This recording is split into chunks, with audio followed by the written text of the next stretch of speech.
بسم الله الرحمن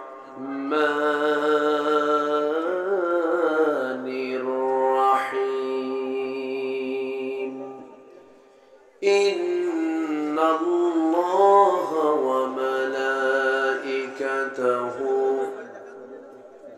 يصلون على النبي يا أيها الذين آمنوا صلوا عليه وسلموا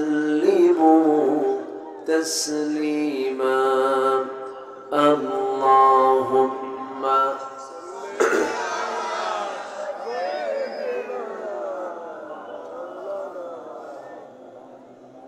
وعلى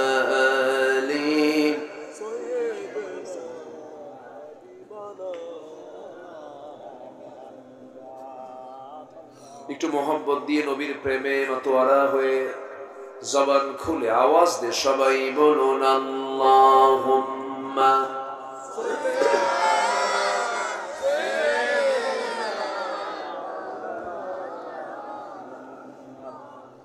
ওয়া আলা আলি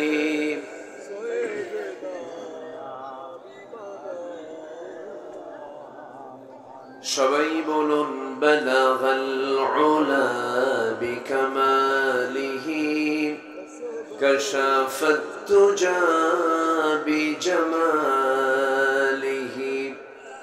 حسنت جميع خصاله سلوا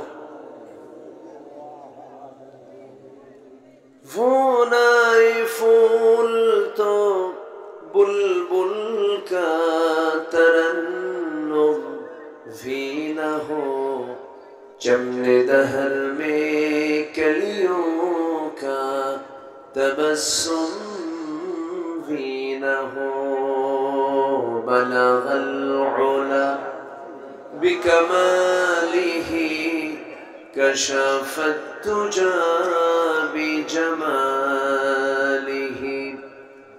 حسنت جميع خصاله سلوا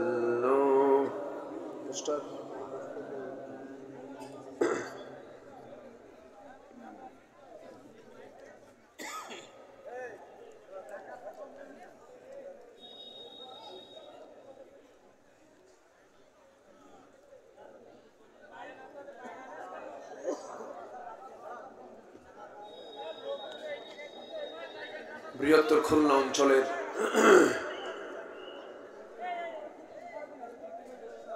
সাতক্ষীরা জেলার কলারোয়া উপজেলার দেয়াড়া জানখা মাদ্রাসা মাহফিল ইন্তেজামি কমিটি কর্তৃক আয়োজিত দুদিন ব্যাপী তাফসীরুল কোরআন মাহফিল 2025 সমাপনী দিবসের সম্মানিত সুযোগ্য সভাপতি আজকের মাহফিলের বরেণ্য সাহেব সাদর আজকের মাহফিলের বরেণ্য অতিথি মুহতারাম মাওলানা ওমর আলী সাহেব আজকের মাহফিলের বরেণ্য অতিথি নন্দিত আলেমে দ্বীন মাওলানা মনিরুল ইসলাম বিন শামস উপস্থিত হাজারাত উলামায়ে কেরাম ফদলায়ে ইজম সুশীল সমাজ জাতির শ্রেষ্ঠ সন্তান শিক্ষক মণ্ডলী জাতির বিবেক সাংবাদিক বৃন্দ সামনে উপস্থিত দূরে কাছের বিভিন্ন স্থান থেকে ছুটে আসা কালেমার ঝান্ডাবাহী তাওহীদের পতাকাবাহী দ্বীন ইসলামের নরসারদুল বীর মুজাহিদ প্রাণ প্রিয় সম্মানিত দ্বীনি ভাইরা আড়ালে বসে আছেন শ্রদ্ধেয়া সম্মানিতা মা বোনেরা আলোচনার সূচনায় আনুষ্ঠানিকতার মধ্য দিয়ে আমার পক্ষ থেকে আবারও দিল খোলা সালাম আসসালামু আলাইকুম ওয়া রাহমাতুল্লাহি ওয়া বারাকাতুহু সবাই কেমন আছেন? সবাই কেমন আছেন? আমাকে প্রশ্ন করলেন, আল্লাহ তাআলা আমাকে তো আপনার সাথেই বসে রেখেছেন, বলি আলহামদুলিল্লাহ। অনেক লোকজন বসার জায়গা পাচ্ছেন না, অনেক কষ্ট করে বসে আছেন। আল্লাহ তুমি সবার অংশগ্রহণকে নাজাতের কারণ বানিয়ে দাও, জোরে বলি আল্লাহুম্মা আমিন। তাহলে মাসের নাম কি বলুন তো? এই মাসের নাম কি কোরআনে আছে? আসতে বলবেন না, আছে না নাই? আরেকটা মাসের নাম আছে মুহররম, এটাও কোরআনে আছে। জিলহজ, এটাও আছে। বলি আলহামদুলিল্লাহ। আল্লাহ রাব্বুল আলামিন বলেন, শাহরু রমাদান আল্লাযী উনজিলা ফীহিল কুরআনু হুদাল লিন-নাস ওয়া বায়িনাতিন মিনাল হুদা ওয়াল ফুরকান। জোরে বলুন আল্লাহু আকবার। রমজান মাস আল্লাযী উনজিলা ফীহিল কুরআন, যে মাসে আল্লাহ রাব্বুল আলামিন কোরআনকে নাজিল করেছেন, হুদাল লিন-নাস, মানুষের হেদায়েত করে, মানুষের হেদায়েতের জন্য, এবং সত্য মিথ্যার পার্থক্য সৃষ্টিকারী হিসেবে আল্লাহ রাব্বুল আলামিন কোরআনটাকে নাজিল করেছেন কোন মাসে? রমজান মাসে। শুধু কোরআন নাজিলের কারণেই কিন্তু এই মাসের এত মর্যাদা। আল্লাহ তাআলা এক নাম্বার এই মাসের মর্যাদা দিয়েছেন কোরআন নাজিলের কারণে। জোরে বলে সুবহানাল্লাহ। এই মাসকে যেভাবে পালন করা দরকার ছিল জাতীয়ভাবে, সেইভাবে পালন কিন্তু আজ পর্যন্ত আমরা দেখি নাই। স্বাধীনতার 53-54 বছর চলে, এদেশের হোটেলগুলো দিনের বেলা রোজার মাসে বন্ধ না খোলা? বলেন, শুধু কি খোলা? সামনে পর্দা দিয়ে রাখে আর বলে ভিতরে পর্দার সহিত খাবারের ব্যবস্থা আছে। আমি কি ভুল বললাম? এই রমজান মাসে মদের যে দোকান বন্ধ না খোলা? বলেন বলেন। এই রমজান মাসে সুদের কারবার আছে না নাই বলেন তো? সবকিছুই কিন্তু চলছে হরদম। অথচ রমাদান কারীম এইগুলো থাকার তো প্রশ্নই ছিল না। যেটা 12 মাস হারাম, এই মাসে তো কোনো কথাই নাই। কিন্তু আমার দেশে সেই পরিবেশটা আমরা এখনো তৈরি করতে পারিনি। কারণ রোজা যা চায় আমাদের সমাজ রাষ্ট্রে তা নাই। রোজার যে দাবি, সেই দাবিটা আজকের সমাজে নাই। কেউ রোজা রাখলো বা না রাখলো এটা নিয়েও কোনো প্রশ্ন নাই।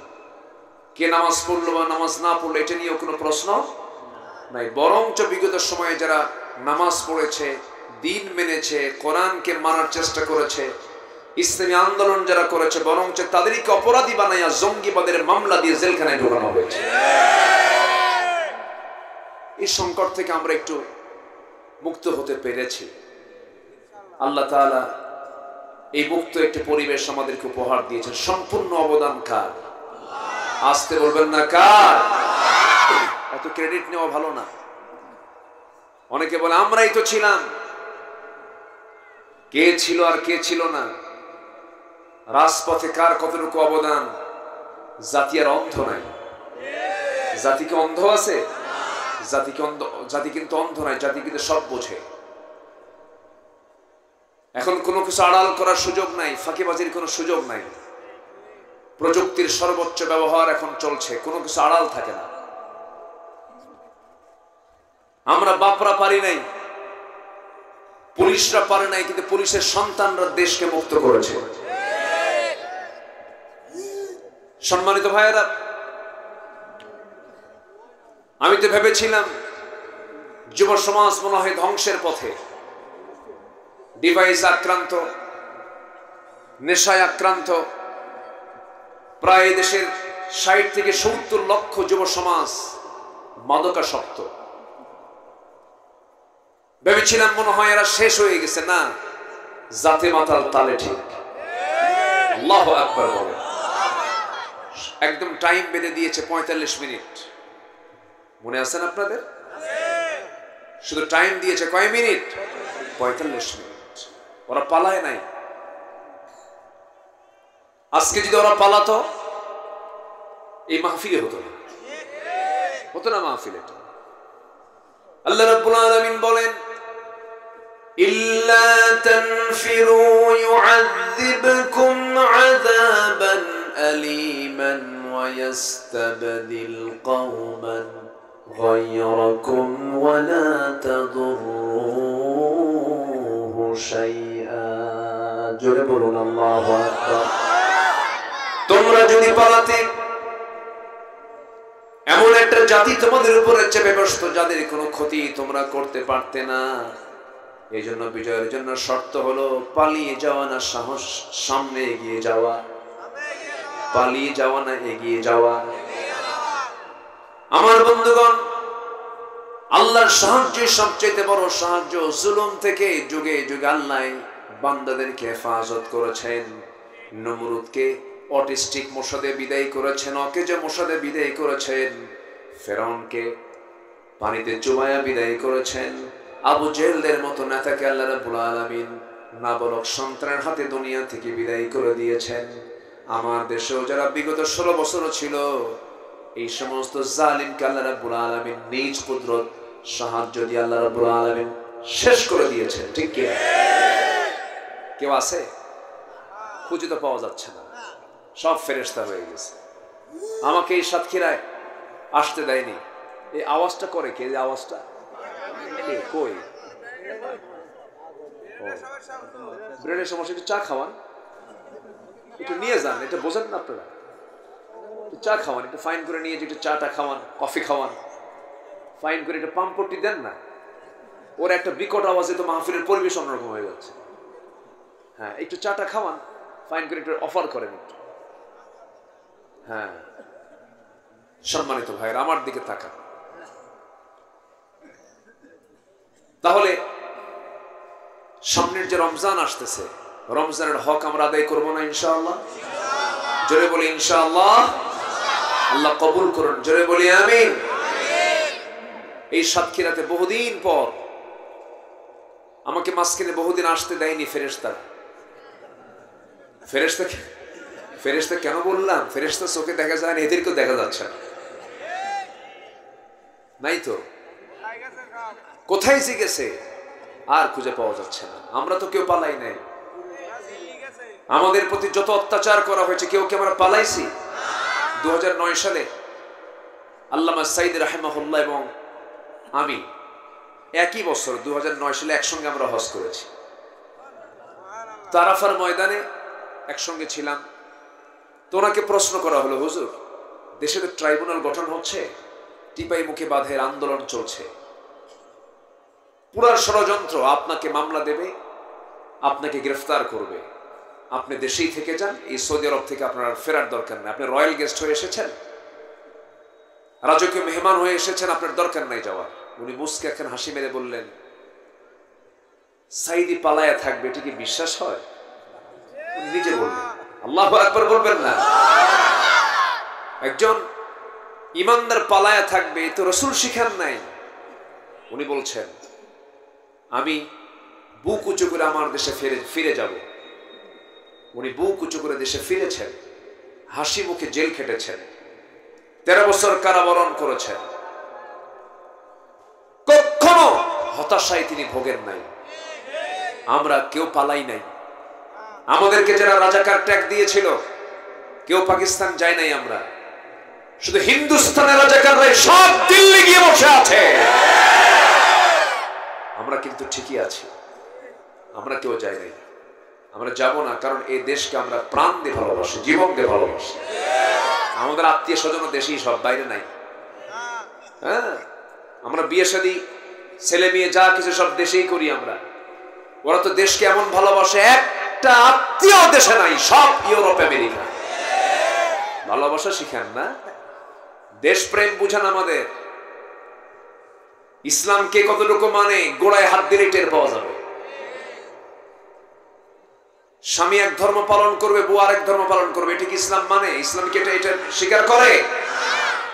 স্বামী যদি খ্রিস্টান, স্বামী মুসলমান, বউ খ্রিস্টান, বাচ্চা হবে কি জানেন? খচ্চর, গাধার ঘোড়ার মিলনে যে বাচ্চা হয় ওটার নাম কি? এইগুলো খচ্চর সব। অতএব খচ্চরদের কোন নেতৃত্ব বাংলার জমিনে আমরা হতে দেব না।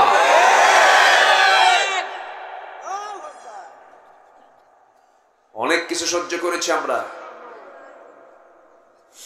আগামীর দেশ আমরা কোরআনের দেশ দেখতে চাই। আগামীর সরকার আমরা নামাজের সরকার দেখতে চাই। ভণ্ডামি বহু দেখছি আমরা, বহু চাপাবাজি করেছে, বহু প্রতারণার শিকার আমরা হয়েছি। সব দেখা শেষ। আগামীর দেশ হচ্ছে কোরআনের দেশ। রাজি আছেন কারা কারা? হাত উঁচু করে দেখান মুসলমান।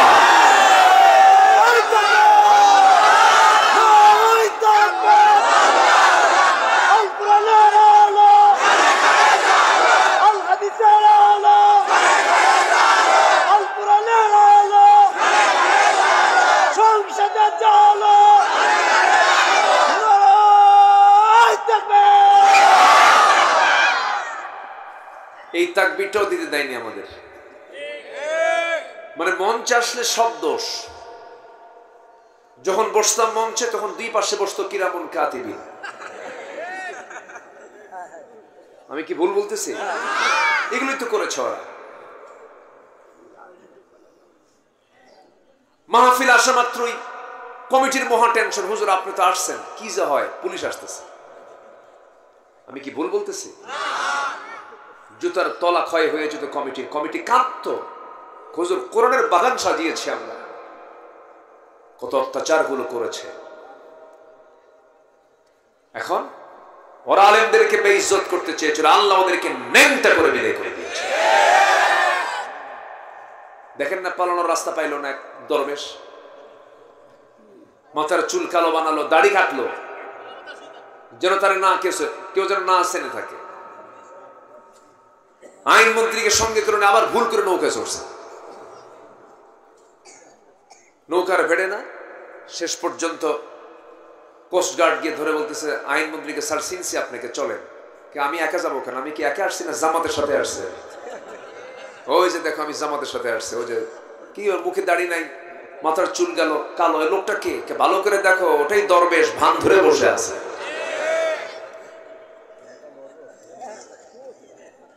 কথা কি বুঝতেছেন? কথা কি বোঝা যায়? ওরা চেয়েছিল আলেমদেরকে বেইজ্জত করতে, আল্লাহ ওদেরকে নেংটার উলঙ্গ করে বিদায় করে দিয়েছেন।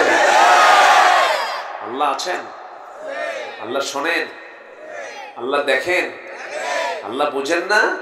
দেখেন টাইম মতো কেমনে কি হয়ে গেল। সামনের দিনেও যারা এরকম চাঁদাবাজি করতে চান, সামনের দিনেও যারা এইরকম পুনরাবৃত্তি ঘটাতে চান, একজন পালাতে নিয়ে ভাঙ্গা হেলিকপ্টার পাইছে, আপনি তাও পাবেন না। অতএব আমরা প্রতারিত হতে চাই না, আমরা কোরআন চাই। আমরা মুসলমান আছে, কোরআন আমরা চাই। যারা বলবে কোরআনে রাজনীতি নাই, নতুন করে ঈমান আনেন। আসতে কবেন না, আরো জোরে বলেন ঠিক কিনা? কোরআনে রাজনীতি আছে না নাই? রাজনীতি শিখবো আমরা কি থেকে? কোন বাপেরটাও নেব না, স্বামীরটাও নেব না, কোন ভাইয়েরটাও নেব না, দাদারটাও নেব না। আমরা নেব কিসের থেকে বলেন? কোরআন থেকে। সোজা কথা। আমার কবরে আমাকে হিসাব দিতে হবে। আমার কবরের হিসাব কোন নেতা দেবে না। আমার হিসাব কি?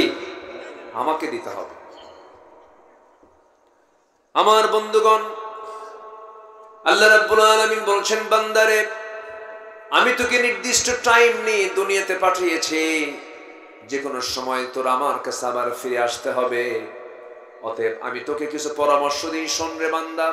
কি দরদ, কি আদর দিয়ে আল্লাহ রাব্বুল আলামিন ডাক দিয়ে বলছেন, ইয়া আইয়ুহাল্লাযীনা আমানু তাকুল্লাহ ওয়াল তানজুর নাফসুম মা قدمت لغد واتقوا الله إن الله خبير بما تعملون جل الله أكبر ইমানদারেরা তোমরা আমি আল্লাহ আমাকে ভয় করো এবং আগামী দিনের জন্য তুমি কি জমা করতেছো, কি পাঠাচ্ছ, কি আমলনামা পাঠাচ্ছ, এদিকে একটু লক্ষ্য করো। সময় নষ্ট করো না। একটা সেকেন্ড যদি চলে যায় তোমার জীবন থেকে আর ফেরত পাবে না। প্রত্যেকটা মুহূর্তকে কাজে লাগাও, আর সাবধান, আমি আল্লাহ, আমাকে ভয় করো, আর তুমি যা করো সব খবর কিন্তু আমার কাছে আছে। কে বলছেন? আল্লাহ বলছেন আমাকে ভয় করো। আল্লাহর ভয়ে যদি কোনো বান্দার মধ্যে যদি ঢুকে যায়, পৃথিবীর কোনো ভয় তাকে কখনো ভয় দেখাতে পারবে না, ভীত করতে পারবে না। আল্লাহ রাব্বুল আলামিন তার রেজাল্ট জানায় দিচ্ছেন, ওয়া আম্মা মান খাফা মাকামা রাব্বিহি ওয়া নাহান নাফসা আনিল হাওয়া ফাইন্নাল জান্নাতা হিয়াল মাওয়া। জোরে বলুন আল্লাহু আকবার। যার দিলের মাকামে আল্লাহর ভয়টা জাগ্রত হয়ে যাবে, তার ঠিকানা জান্নাতে মাওয়া হয়ে যাবে। এই জন্য এই দিলের মধ্যে কোনো ভয় স্থান দেওয়া যাবে না, একমাত্র কার ভয় ছাড়া? কার ভয় ছাড়া? আল্লাহর ভয় ছাড়া। আল্লাহ রাব্বুল আলামিন বলছেন, বান্দারে, দিন শেষে বন্ধু তো কেউ না, তুই কাকে বন্ধু বানা? সব তো হেরে যাবে। বউ তো আপন নয়, সন্তান তো আপন নয়, ছেলে মেয়ে তো আপন নয়, এই পৃথিবীর বাপ মাও তো আপন নয়। পৃথিবীতে আপনজন বলতে আমরা যাদেরকে ভাবি মূলত কেউ আপন নয়। আপন যদি একজন তিনি থেকে যাবেন, তিনি আমার কে? বলুন, তিনি আমার কে? আল্লাহ রাব্বুল আলামিন বলেন, হুয়াল আউয়ালু ওয়াল আখিরু ওয়াল যাহিরু ওয়াল বাতিন ওয়া হুয়া আলা কুল্লি শাইইন কাদির। জোরে বলুন আল্লাহু আকবার। তিনি প্রথম, তিনি শেষ, তিনি প্রকাশ্য, তিনি গোপন, তার কাছে আমরা ফিরে যাব। সে আল্লাহ তাআলা যে হুকুমগুলো করেছেন সে হুকুমগুলো আমরা মানার চেষ্টা করব। জোরে বলি ইনশাআল্লাহ। বিশেষ করে ফরজ হুকুম। কি হুকুম বলে? আমার দেশে ফরজ নিয়ে মারামারি লাগে না নফল নিয়ে মারামারি লাগে? ফরজ নিয়ে না নফল নিয়ে? নফল নিয়ে মারামারি লাগে। এই যে তারাবি আসতেছে, গতি হবে। কলাড়াতে কিন্তু কিছু আহলে হাদিসের ভাইরাও আছে, আছেন কিনা বলেন? আচ্ছা আচ্ছা। তারপরে আহলে আহনাফ যারা, তারাও আছেন। নামাজ, তারাবির নামাজ আপনি 8 রাকাত পড়েন, 20 রাকাত পড়েন, এটা তো কোনো বিষয় না, এটা কোনো সাবজেক্ট না। আপনি নাফিতে হাত বাঁধেন অথবা বুকে হাত বাঁধেন, এটাও কোনো সাবজেক্ট না। আপনি আমিন আসতে বলেন, জোরে বলেন, এটাও কোনো বিষয় না। নামাজ হচ্ছে কিনা, জাতি নামাজ পড়ে কিনা, কত পার্সেন্ট নামাজ পড়ে, এটার হিসাব আগে করেন। আমার নবীজি বুকেও হাত বেঁধেছেন, নাভিতেও হাত বেঁধেছেন, হাত ছেড়ে দিয়েও নামাজ পড়েছেন। এটা সৌন্দর্য এটা। কিন্তু এটা হলে এটা হবে না, এটা হলে এটা হবে না, এটা হারাম, ওটা হারাম। এক বেচারি নামাজ পড়তে নিয়ে বেকায়দায় পড়ে গেছে। একজন বলছে যে নাভিতে হাত বাঁধা যাবে না, আরেকজন বলছে বুকে হাত বাঁধা যাবে না। এখন হাত বাঁধবে কই? আল্লাহু আকবার, কপালে হাত নিয়ে গেছে। কোথায়? আপনার ফতুয়ার ঠেলায় যদি হাত কপালে যায়, তাহলে এই ফতুয়া দেওয়ার দরকার ঠিকই বলে। আমি কি ভুল বলতেছি ভাই? ভুল বলতেছি? আমরা ইসলামকে নিয়ে এত টানাটানি করতেছি কেন?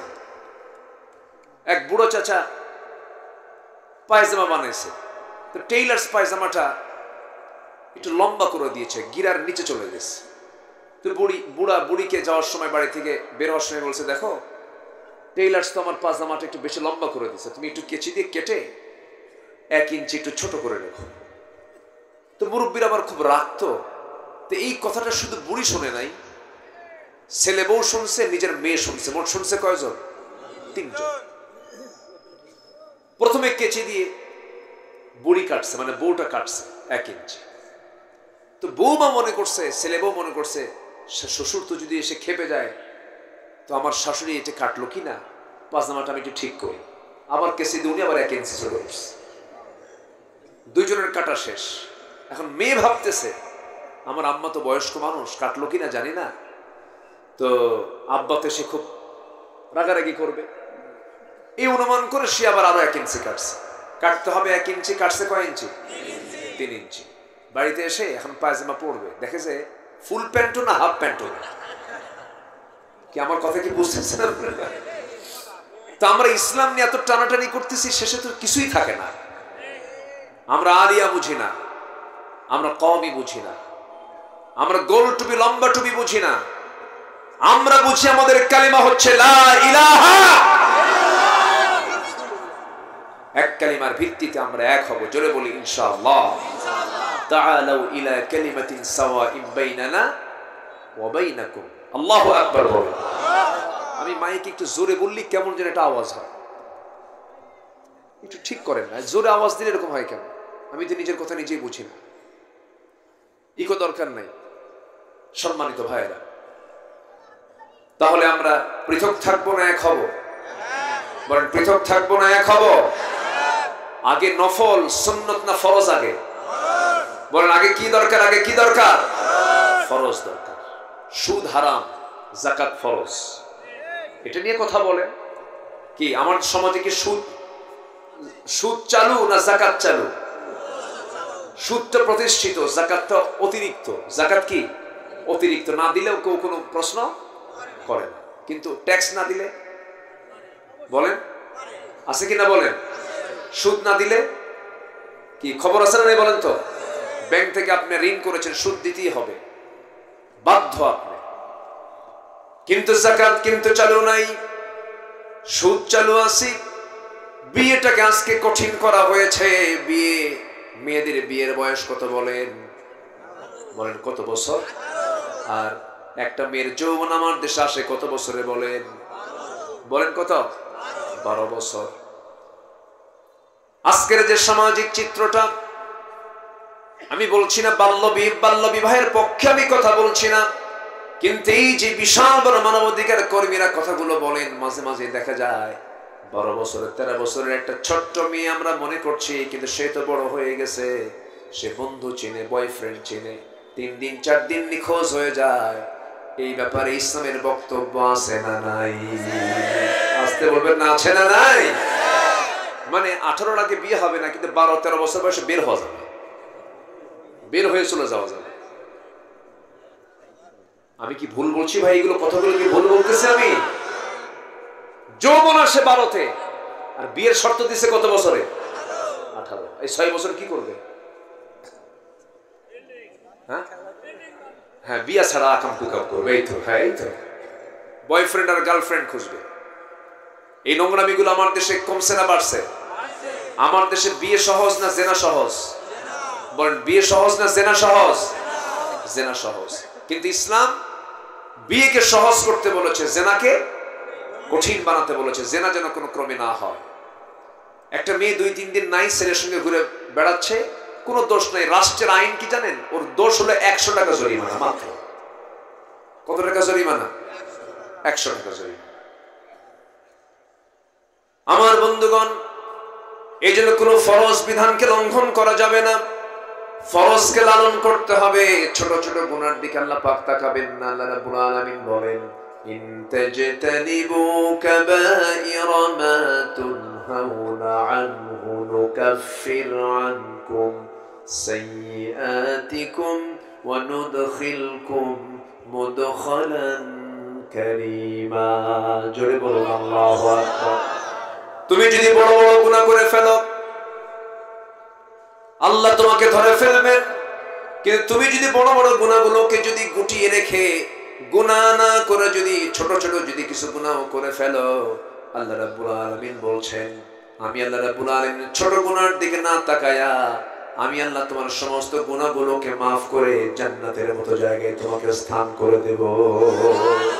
চ্যালেঞ্জ হচ্ছে কবিরা কোনো গুনাহ করা যাবে না, কবিরা কোনো গুনার কাছে যাওয়া যাবে না। এটা হচ্ছে সবচেয়ে বড় চ্যালেঞ্জ। আর যে কবিরা গুনাহ ছাড়তে পারবে সে হচ্ছে মুত্তাকি। সে কি বলেন তো? যে ব্যক্তি রোজা রাখবে, সে রোজার ফলাফল কি হওয়া? মুত্তাকি হয়ে যাওয়া। আমরা মুত্তাকি হব, জোরে বলি ইনশাআল্লাহ। আমি যে বিষয়ে ইঙ্গিত দিতে চাচ্ছি আমার আজকের আলোচনার মধ্যে, সেটা হলো একটা গুণ আজকে আমরা শিখে যাব, একটা গুণ আমরা অর্জন করার সিদ্ধান্ত নেব। সেটা হলো তাকওয়ার গুণ। কিসের গুণ বলেন তো? যে তাকওয়ার গুণ অর্জন করবে তাকে মুত্তাকি বলে। তাকে কি বলে? মুত্তাকি বলে। মুত্তাকি কাকে বলে? মুত্তাকি তাকেই বলে যে সকল প্রকার হারাম থেকে নিজেকে গুটিয়ে রেখে হালাল পথে যে বান্দা নিজেকে প্রতিষ্ঠিত করে তাকেই বলে মুত্তাকি। জোরে বলেন সুবহানাল্লাহ। আমাদের সমাজে আজকে হারাম বেশি না হালাল বেশি? বলেন হালাল বেশি না হারাম বেশি? হারামটা বেশি। হারামের ছড়াছড়ি আজকে। আমার বন্ধুগণ, আল্লাহ রাব্বুল আলামিন সেজন্য সুন্দর করে বলছেন, ইয়া আইয়ুহাল্লাযীনা আমানু কুতিবা আলাইকুমুস সিয়াম কামা কুতিবা আলাল্লাযীনা মিন ক্বাবলিকুম লাআল্লাকুম তাত্তাকুন। জোরে বলুন আল্লাহু আকবার। আয়াতটা কি মানে নতুন মনে হয় না পুরাতন মনে হয়? পুরাতন না?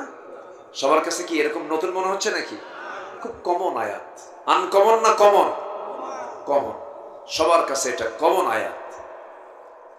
এই আয়াতটা আমরা সারা জীবন বহুবার শুনেছি, কিন্তু এই আয়াতের যদি শুধু একটা আয়াতের যদি আজকে প্রতিফলন থাকতো, সমাজের চিত্র আজকে এমনটা হতো না। আল্লাহ সুন্দর করে বলছেন, তোমাদের জন্য আমি আল্লাহ রাব্বুল আলামিন রমজানের সিয়ামকে ফরজ করে দিয়েছি। আল্লাহ পাক এখানে ফরজ শব্দ বলেন নাই, কুতিবা আলাইকুমুস সিয়াম লিখিত আকারে পাশ করেছি, ফরিদা বলেন নাই। আইন দু প্রকার, দলিল দু প্রকার, একটা হচ্ছে মৌখিক দলিল আর একটা হচ্ছে লিখিত দলিল। আপনাকে কেউ মৌখিক দলিল করে দিল, এটা মজবুত হবে না, লিখিত দলিলটা মজবুত হবে। মানে কি দলিল মজবুত হবে? লিখিত দলিলটা মজবুত হবে। আল্লাহ পাক রোজাকে লিখিত আকারে পাশ করেছেন। জোরে বলুন সুবহানাল্লাহ। এই রোজাকে ফরজ করে দিয়েছি তোমাদের জন্য, কামা কুতিবা আলাল্লাযীনা মিন ক্বাবলিকুম, যেমন করে আমি আগের লোকদের উপর আমি রোজাটাকে ফরজ করেছিলাম। তাহলে এখন বলুন, রোজা কি শুধু এই উম্মতের জন্য ফরজ না আগের উম্মতদের জন্য ফরজ?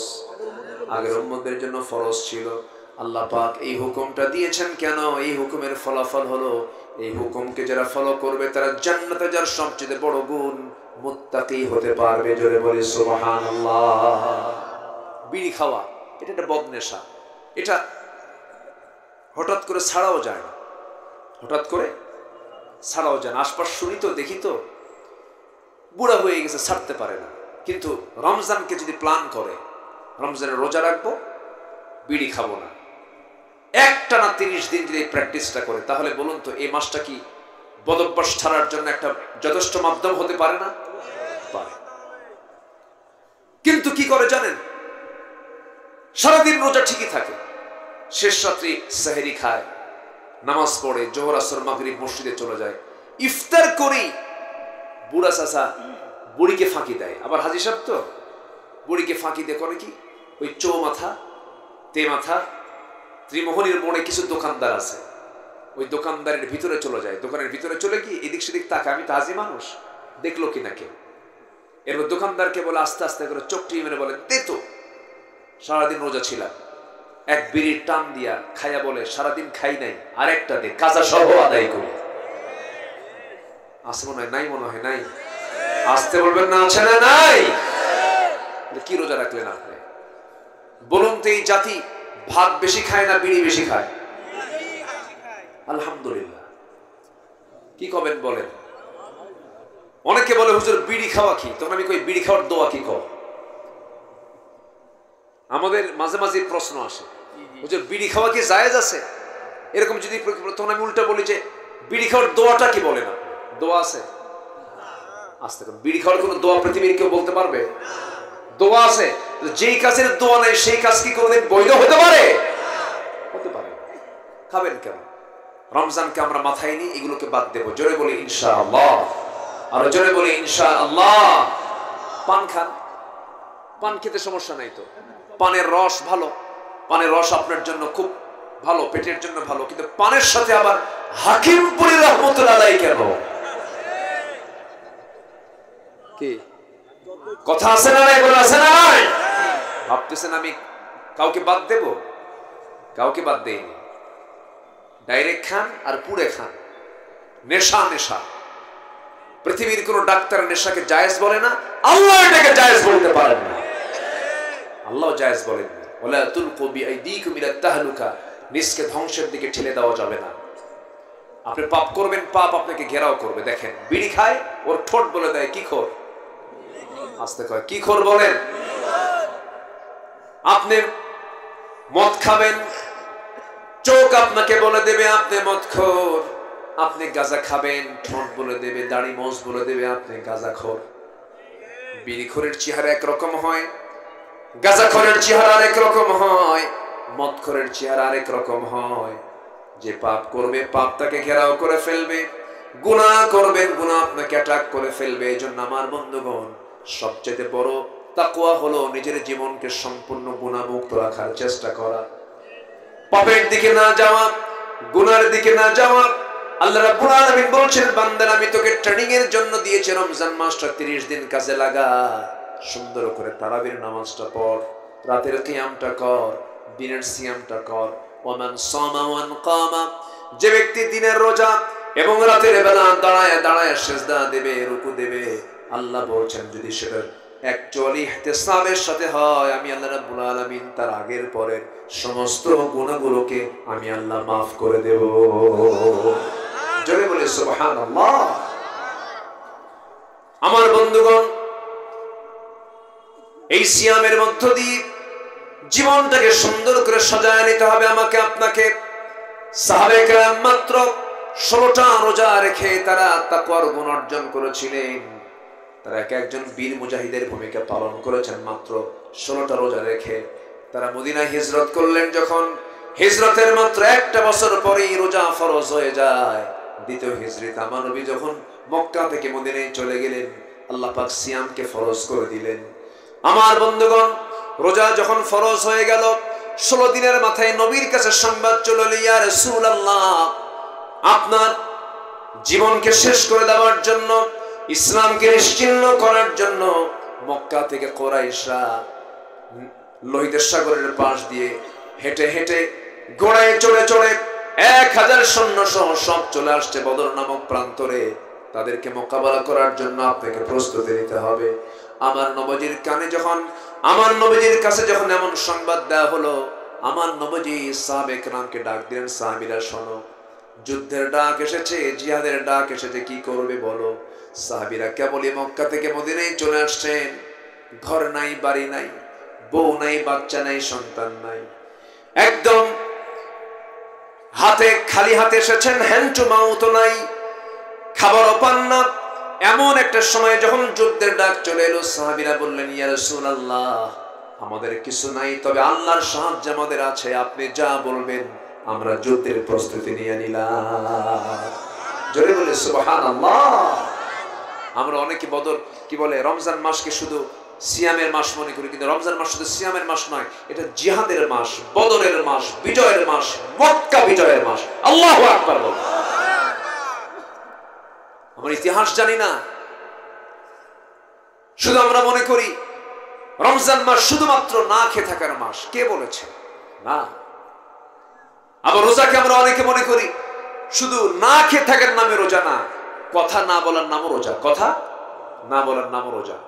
কথা বলা যাবে না, কোন কথা? মিথ্যা কথা, কোন কথা? বাজে কথা, কোন কথা? গীবতের কথা, কোন কথা? ফাহিশা কথা। এই জাতীয় কোনো বাজে কোনো কথা ইমানদার রোজাদার কখনো মুখ থেকে বের করতে পারে না। সম্মানিত ভাইয়েরা, আমার দেশে ফাহিশা কথার পরিমাণ কম না বেশি? বিশেষ করে বিগত 16 বছর একজন নেতা ছিলেন, আমার এত বিরক্ত লাগতো লোকটাকে। নোয়াখালী তার বাড়ি, মাইক পাইলেই, মাইক যখনই পাইতেন উনি, ওনার বক্তব্য একটাই ছিল, সেটা হলো শুরু করতেন, খেলা হবে। এত ফাহিশা কথা, এত বাজে কথা। আমরা এই সমস্ত বাজে নেতৃত্ব আমরা আর বাংলার জমিনে দেখতে চাই না। কথা এবং কাজের মিল পাবো যার, নেতৃত্ব মানব তার, ঠিক কিনা? আমরা কাজে বিশ্বাসী হব, জোরে বলি ইনশাআল্লাহ। কথায় বিশ্বাসী না কাজে বিশ্বাসী? কাজে বিশ্বাসী হব, জোরে বলি ইনশাআল্লাহ। সম্মানিত ভাইয়েরা, সম্মানিত বন্ধুগণ, আল্লাহ তাআলা আগের যুগের মানুষের উপরও রোজাকে ফরজ করেছিলেন। দাউদ আলাইহিস সালাতু ওয়াস সালাম রোজা রেখেছেন একদিন পর পর, একদিন পর পর। মারিয়াম আলাইহিস সালাতু ওয়াস সালাম তিনিও রোজা রেখেছিলেন। তার রোজা ছিল না খাওয়ার রোজা নয়, কথা না বলার রোজা। কি বলেন? কথা না বলার রোজা। ওনার পেটে আল্লাহ পাক একটা সন্তান দিয়েছিলেন, যার পিতার কোনো পরিচয় ছিল না এবং তার কোনো স্বামীও ছিল না। আল্লাহ পাক তাকে পিতৃহীন স্বামী ছাড়া একটা সন্তান দিয়েছিলেন, যে সন্তানটা এখনো মারা যান নাই, তিনি আসমানে আছেন, আবার তিনি আসবেন। যেই মহিলা তার মা ছিলেন সেই মহিলার নাম কি বলেন? বলেন কে? মারিয়াম। বাড়ি কোথায়? ব্রজবংশা নাকি? ভালো করে কলরোয়াতে মরিয়াম আছে না নাই বলেন তো? এটা কলরোয়া মরিয়াম বলছি না, বলতেছি হলো ফিলিস্তিনের মারিয়াম। আল্লাহু আকবার বলেন। কোথাকার বলেন? ফিলিস্তিন। সেখানে তার বাড়ি ছিল। সম্ভ্রান্ত পরিবারের ছিলেন। তার বাবার ইতিহাসও আছে। আল্লাহ পাক তার বাবার নামে একটা সূরা দিয়েছেন, সূরা আলে ইমরান। আবার নিজের নামেও আছে সূরা মারিয়াম। বাপ আর বেটি দুই সূরা দখল করে ফেলেছেন। আল্লাহু আকবার বলেন। কত সম্মানিত একটা পরিবার। এই মারিয়ামকে আল্লাহ পাক রোজা রাখতে বলেছিলেন। কিসের রোজা? না কথা বলার রোজা। যখন তিনি তার সন্তানকে যখন প্রসব করলেন, সন্তান ডেলিভারি হয়ে গেল। এর আগে তো অনেক লম্বা কথা, সময় নাই। সন্তান ডেলিভারি হওয়ার পর এই সন্তান কিনে তিনি কি করবেন আল্লাহ পাক তাকে জানালেন, মারিয়াম তুমি এটা নিয়ে আর নির্জন পরিবেশে থাকার দরকার নাই, মানুষের মাঝে চলে যাও। তিনি বলেন, আল্লাহ আমি কেমন করে যাব? আমাকে তারা যে পরিমাণ গালিগালাজ দিয়েছে, এই সন্তানটা নিয়ে গেলে তো আমিও গালি শুনবো, সন্তানটা গালি শুনবে। তখন আল্লাহ বললেন, তুমি বলবে আমি রোজা আছি, আমি কোনো কথা বলবো না। সুবহানাল্লাহ। দেখেন রোজা কত আগে। যে সময় লোকজন বলে ফেললো, মারিয়াম এই যে সন্তানটা আনছ, সন্তানটা টেনে নিয়ে আসছে, এই সন্তানটার বাবার পরিচয় কি আমাদেরকে জানায় দাও। সঙ্গে সঙ্গে তিনি বলছেন, আমি কোনো কথা বলবো না, আমার সর্ব প্রশ্নের জবাব আমার সন্তান দিয়ে দেবে। তিনি বললেন, ক্বালাত ইন্নী নাদারতু লিররহমানি সাওমা, আমি রোজাদার, আমি কোনো কথা বলবো না, যা কথা তোমরা আমার সন্তানকে প্রশ্ন করো। সবাই বলল, বুঝতে পেরেছি মারিয়াম পাগল হয়ে গেছে, ছোট্ট বাচ্চা কেমনে কথা বলবে? 3 দিনের নবজাতক বাচ্চা তো কখনো কথা বলতে পারে না। এমন সময় একজন হেয় করে, ইনসাল্টের সুরে নখটা উঁচু করে সন্তানকে যখন দোলনায় থেকে সন্তানকে যখন প্রশ্ন করেছে, দোলনা থেকে সন্তান জবাব দিচ্ছে বড় মানুষের মতো, ক্বালা ইন্নী আবদুল্লাহ আতানিয়াল কিতাব ওয়া জাআলানি নাবিয়্যা, আমি হলাম আল্লাহর গোলাম, আল্লাহ পাক আমাকে ইনজিল কিতাব দান করেছেন, আর আল্লাহ পাক আমাকে তোমাদের সবার জন্য নবী করে পাঠিয়েছেন। আর এই মহিলা হচ্ছেন একজন নবীর মা। খবরদার, একজন নবীর মার সঙ্গে তোমরা কেউ কোনোদিন বেয়াদবি করতে পারবা না। সুবহানাল্লাহ। সত্যকে প্রকাশ করে দিয়েছেন কে? আল্লাহ পাক। তাহলে মারিয়াম রোজা রেখেছেন কি? না খাওয়ার, না কথা না বলার। তাহলে আমাদের কি শুধু না খাওয়ার রোজা? বলেন সাথে কি আছে? কথা না বলার রোজা। কথা বলা যাবে না, কথা বলতে চাইলেই কথা বলা যাবে না। যে ব্যক্তি তার জিহ্বার লাগাম টেনে ধরবে, সে দুনিয়াতেও নাজাত পাবে, আখিরাতেও নাজাত পাবে। যার কথা যত কম সে তত নিরাপদ, যার কথা যত বেশি সে তত বিপদ, সে তত বিপদ। মেয়েরা কথা কম করে না বেশি করে? সায়েন্স বলছে, গবেষণা বলছে, পুরুষ মানুষ সারাদিনে কথা বলে 2000 শব্দ, মেয়েরা কথা বলে কত হাজার শব্দ? 5000 শব্দ। কয় হাজার বেশি? 3000 বেশি। বেগুন কিনতে ভুল করছেন, শুধু বেগুন ভুল হয়ে গেছে কেন? পোকা, এটা আপনি খেয়াল করেন না। শুধু বাড়িতে বউ নিয়ে কোটাকুটি শুরু করছে, যদি দেখে পোকা বেগুন, ওই পোকা বেগুনের তফসিল হবে 1 টানা 3 ঘন্টা। কি চাচা ঠিক আছে? দেখেন ওনারটা আরো বেশি মনে হয়, যেভাবে করেছে। আল্লাহ পাক মেয়েদের কেমন করে বানিয়েছেন। আর সেই বেশি কথা বলা লোক ছিল আমাদের ক্ষমতার মসনদে, বুঝেন নাই? ছাত্ররা বলল, কোটা বাদ দেন, 53 বছর হয়ে গেছে, মেধার যাচাই করেন, কোটা বাদ দেন। জবাবে বলে ফেললেন, রাজাকের নাতিপুতিরা চাকরি পাবে। কি কম কথা না বেশি কথা? বিনয় না অহংকার? বলেন বিনয় না অহংকার? অহংকার পতন, বেশি কথা পতন, বেশি কথা পতন। ঠিক না? জি আলহামদুলিল্লাহ। ও পরবর্তীতে অনুষ্ঠান আছে আরো, মাশাআল্লাহ। আমি তো সময় থেকে আমিও বসে থেকে দেখতাম। পরবর্তী একটা অনুষ্ঠান এখানে আছে অপসংস্কৃতির আগ্রাসন রোধে, সুস্থ সংস্কৃতির ধারা সামনে রেখে এখানে কিছু ইসলামী সঙ্গীত, গজল এগুলো পরিবেশন হবে। থাকবেন না সবাই ইনশাআল্লাহ? সবাই থাকতে রাজি আছেন তো ইনশাআল্লাহ? তো তার আগ দিয়ে আমি একটু সবার কাছে একটু বিনতি, আমাকে প্রথমেই বলেছেন মাহফিল কমিটি, আমি বলি নাই, ভয় পেয়েছি, কারণ আমি বসেই যদি এই কথা বলি যদি আপনারা রাগ করেন। তো মাহফিল কমিটি সবার কাছে যদি একটু যায় মাহফিলটার জন্য, তাদের এই যে বিশাল প্যান্ডেল খরচ, ডেকোরেশন, লাইটিং, মাইকিং, হাইটিং, পোস্টারিং, তো যদি ব্যাগ নিয়ে যদি আপনার কাছে যায় আপনি কি রাগ করবেন? দোয়া করেন দেশে এমন একটা সরকার আসুক যে সমস্ত মাহফিল, মসজিদ, মাদ্রাসা এগুলো বাস্তবায়ন করার জন্য রাষ্ট্রের তহবিল থেকে এগুলো খরচ করা হবে। এমন যদি সরকার আসে তো ভালো, আলহামদুলিল্লাহ, তখন আর চাইবো না। যেহেতু এখনো আসে নাই, একটু ব্যাগ যাবে, চাদর যাবে, কই ভলেন্টিয়াররা কোথায়?